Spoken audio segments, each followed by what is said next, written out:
Good morning students of class 3 book term 2 dew drops lesson number 4 पढ़ रहे थे हम मैटर के बारे में। Now take out page number 146। हम आगे कंटिन्यू करेंगे। प्रॉपर्टीज़ पढ़ रहे थे हम मैटर की।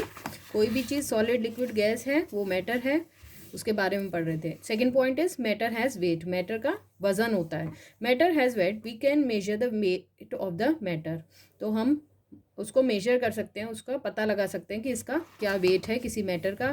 For example an empty glass is light and a glass filled with water and milk is heavy है। तो जैसे खाली ग्लास होता है तो उसका वजन कम होता है, लेकिन जब हम उसे किसी लिक्विड से भर देते हैं, वाटर या मिल्क से, तो वो हैवी हो जाता है, भारी हो जाता है। Water and milk are metals that have some weight. तो वाटर और मिल्क में भी वेट होता है, जिससे वो वज़न उसका बढ़ जाता है। तो ग्लास सॉलिड है, उसमें वेट है। वाटर और मिल्क लिक्विड है, उसमें भी वेट है। नाउ ये एक एक्टिविटी दी हुई है, जैसे एयर वाली गैसेस के बारे में। तो एक तोलने का लिया हुआ है, उसमें हमने डिफ्लेटेड फुटबॉल, मतलब जिसमें हवा नहीं है वो ली है, और एक जिसमें हवा फुल भरी हुई है उसमें ली है। तो आप देखिए, ये इसमें एयर है, गैस है इसमें, तो भी ये इसमें वजन है। तो हमें पता पड़ता है कि गैस में भी वेट होता है। Now next, change of state of matter. तो change of state of matter मतलब एक फॉर्म से दूसरी फॉर्म में कैसे चेंज हो जाता है उसके बारे में। तो हमें पता है सॉलिड लिक्विड गैस होते हैं, 3 फॉर्म होती है। तो इनको गर्म या ठंडा करने से ये चेंज हो जाती है। अब हम उसके बारे में पढ़ेंगे। सॉलिड टू लिक्विड चेंज, और solid can change into liquid on heating. तो कोई भी कुछ सॉलिड्स ऐसे होते हैं जिनको हम गर्म करते हैं तो वो लिक्विड फॉर्म में आ जाते हैं। This is called melting. उसको कहते हैं मेल्ट हो जाना। जैसे बर्फ़ मेल्ट हो जाती है और पानी बन जाती है। For example ice changes into water on heating. तो जब आइस को हम बाहर निकाल के रख देते हैं तो रूम टेम्परेचर की हीट से वो पिघल जाती है। Liquid to gas change. अब लिक्विड का गैस चेंज कैसे हो रहा है, जिसको हम इवेपोरेशन कहते हैं। A liquid can change into gas on heating.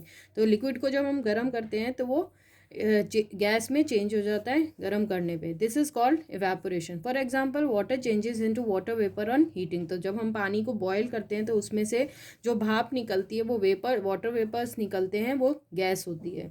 Water vapour is a gas. Gas to liquid change. अब गैस को लिक्विड चेंज कैसे होता है, that is called condensation. A gas can change into liquid on cooling. तो जब gas ठंडी होती है, जब पानी ठंडा करते हैं, वाटर वेपर्स ठंडे हो जाते हैं, तो वो लिक्विड फॉर्म में आ जाते हैं। This is called condensation. For example water vapour changes into water on cooling. तो पानी गर्म करने पे अगर हम उसके ऊपर ढक्कन लगा के रख देंगे, थोड़ी देर बाद देखेंगे उस ढक्कन के ऊपर भी पानी हो जाता है। वो क्या होता है, गैस फेम लिक्विड फॉर्म में चेंज हो जाती है।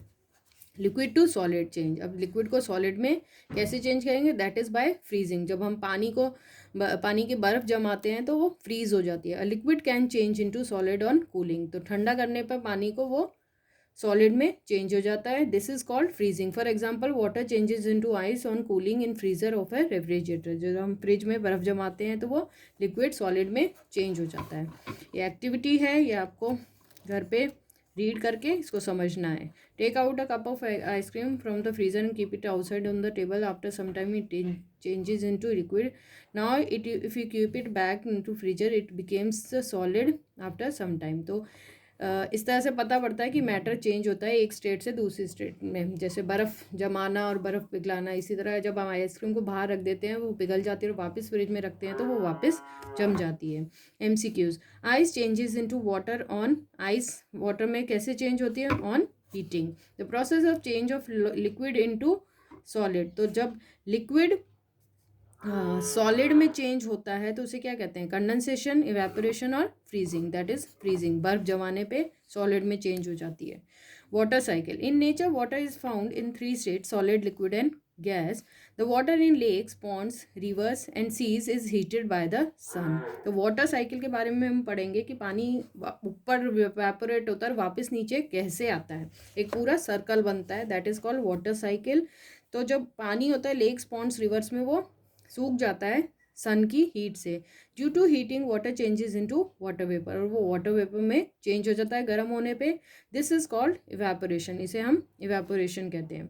The water vapour rises and reaches at the height. तो वाटर वेपर जब ऊपर चले जाते हैं और एक हाइट पे पहुंच जाते हैं, ऊंचाई पे, the water vapour mixes with dust and other things present in the air gets cool to form clouds. तो जैसे जैसे वो ऊपर जाते हैं तो जो डस्ट होती है और एयर में जो और चीज़ें प्रेजेंट होती है, डस्ट पार्टिकल्स वगैरह, वो उसमें मिलकर ठंडी हो जाती है और क्लाउड्स फॉर्म हो जाते हैं, बादल बन जाते हैं। दिस इज कॉल्ड कंडेंसेशन, और इसी को कंडेंसेशन कहते हैं। Next, the water drops start becoming bigger and heavier, when they become too heavy they fall down as a rain. तो बहुत सारे जब वाटर ड्रॉपलेट्स ठंडे होके आपस में एक दूसरे से जुड़ जाते हैं और वो बहुत ज़्यादा बड़े और हैवी हो जाते हैं, तो जब वो हैवी हो जाते हैं उस वजह से वापस रेन की फॉर्म में नीचे हो जाते हैं। जस्ट लाइक क्लाउड्स हैवी हो गए तो वो बारिश की फॉर्म में नीचे आ जाते हैं। This rain water goes back into the river, ponds, lake, seas from where it is evaporated again. तो बारिश का पानी वापस बह के इन्हीं रिवर्स, लेक्स, पॉन्ड्स में पहुंच जाता है जहाँ से वो पहले से ही इवेपोरेट हुआ होता है। दिस साइकिल कंटिन्यूस, और ये पूरा साइकिल जो है वो पूरा कंटिन्यू होता रहता है, इसी को हम वाटर साइकिल कहते हैं।